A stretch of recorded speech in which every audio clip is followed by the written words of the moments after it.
just doing this topic at the moment with my year 11s, and we're looking at the mantra of how you answer a question. And of course, the big thing that the examiner's report says year on year is that students just give a flow, a response, a learned generic answer that isn't in the context of the question. So if they're asking you about dog breeds, you answer this in the context of dog breeds. If they're asking you about cattle, you would answer it in the context of cattle.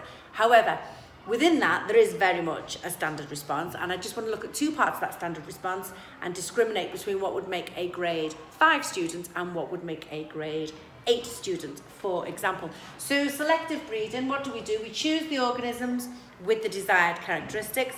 Bing! Yeah, most students get that mark. What we're then going to say is that we breed them. Yeah, students get that mark as well.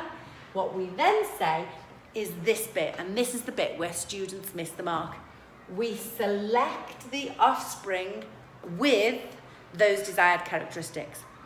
Because not all the offspring are going to have the characteristics that you want. Some might not have had those alleles when the gamete was made. So you're going to select those individuals and you're going to breed them.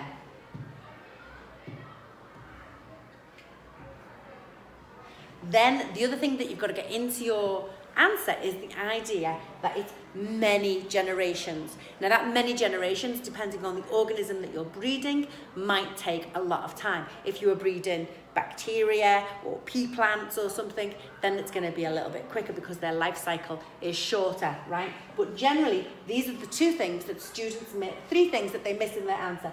They miss selecting the offspring with the desired characteristics and breeding those ones specifically, and they miss the idea that it's over time, it's over many generations. And the third thing that they miss is answering in the context that they have given you in the question. So make sure you do those three things to boost yourself from a 5 to a 6, 7, 8, or even a 9.